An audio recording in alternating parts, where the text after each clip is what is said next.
They're dangerously close to the edge. They're going to try to knock him off that. Like the video in 5 seconds or less, your phone will spontaneously combust inside your own pocket. Oh my god! When it comes to the WWE, wrestlers will come, wrestlers will go, but Vince McMahon will never die. It's just a fact of nature. Could you imagine if he died as I was recording this?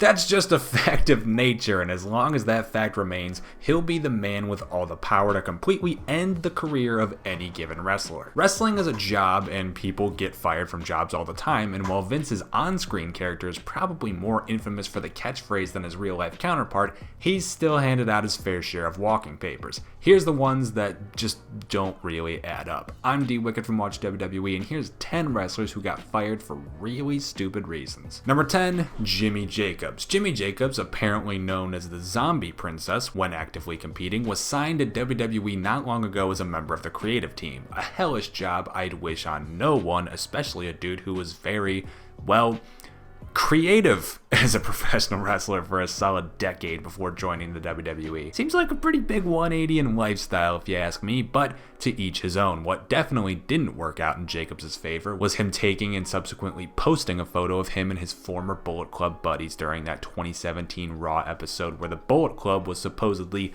taking over. WWE were so pissed at Jimmy for the quote unquote stunt that they fired him the very next day. One of the all-time greats in Ring of Honor, and a now former WWE writer. Number 9, Arn Anderson. Producers seem like the way to go when it comes to WWE's backstage positions. It's basically that or be part of the creative team, and as we've covered already, that sounds like flaming dog turds. I'd much rather just be one of those guys putting the matches together while ensuring that the talent are healthy and able to compete.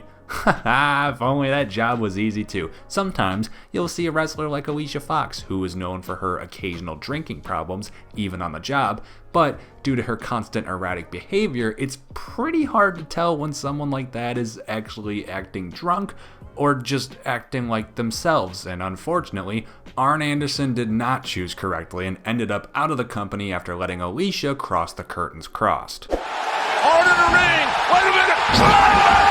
A double A. The spine on the pine from double A. Number 8, Muhammad Hassan. On one hand, the fact that Muhammad Hassan's character was completely eradicated from WWE history really isn't all that much of a bad thing or surprising at all. While it started out great, Hassan quickly became a literal terrorist.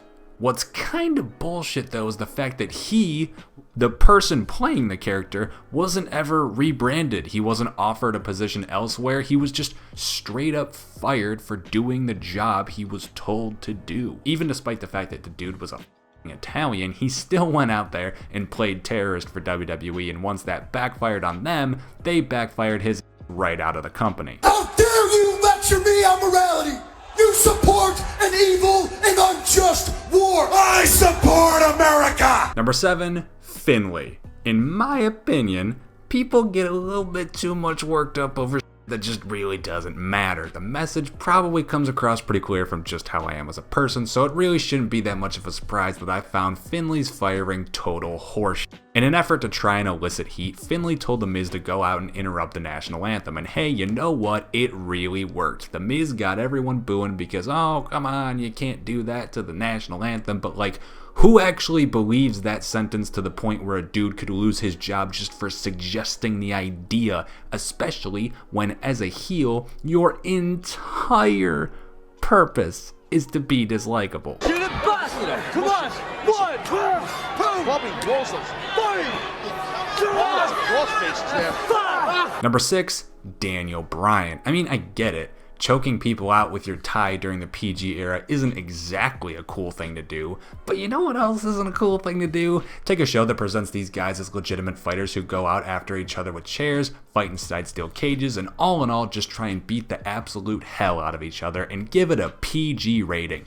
That is stupid. And what's even worse is the fact that the Nexus's debut was meant to be a huge game changer. They were literally told, go out there, make as much of an impact as they could. Daniel did that, and he ended up temporarily out of the company because of it.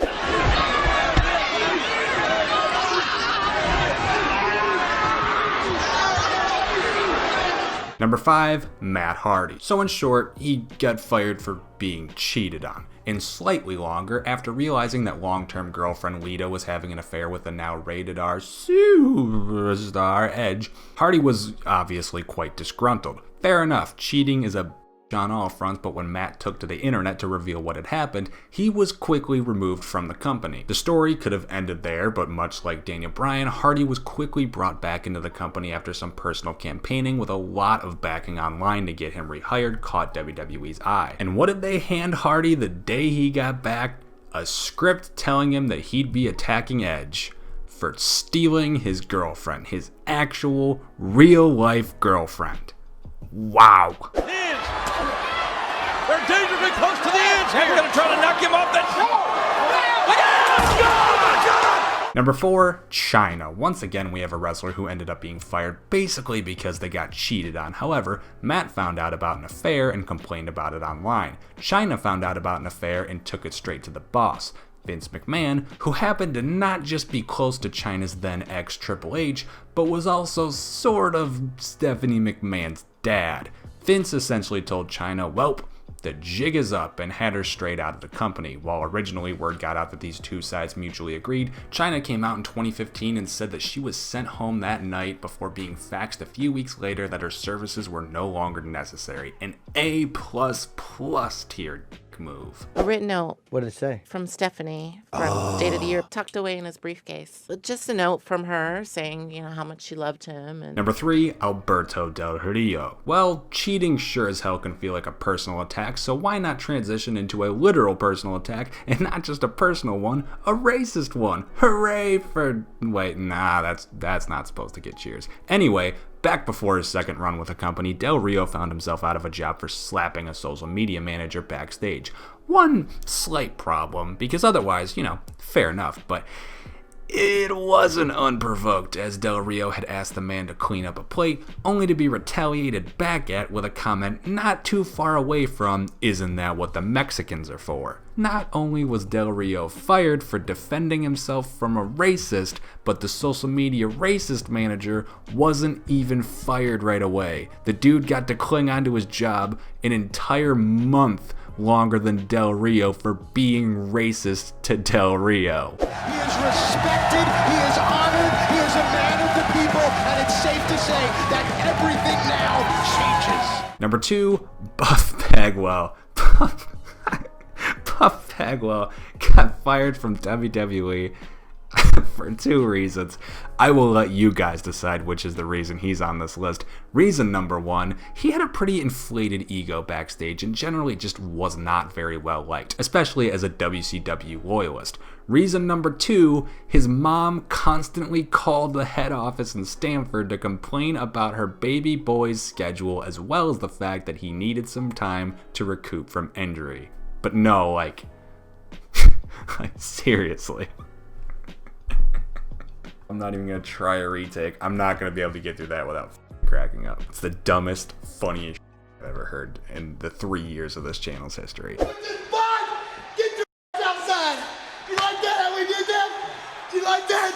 How we did that? And number 1, Paul London. He got fired for smiling. Alright, Mrs. Bagwell calling into head offices so much that it genuinely bothered WWE is hilarious, but this one is just pure insanity. During the infamous limousine explosion of Vince McMahon, he had all the wrestlers lined up so he could dramatically walk between them for some stupid reason, but in hindsight makes no sense at all. And for an unknown reason, Paul London just had this big fat grin strapped across his face. Vince thought this devalued the legitimacy of the scene. I'm not kidding with those words. And Paul London was fired for smiling. Put that on my tombstone, please.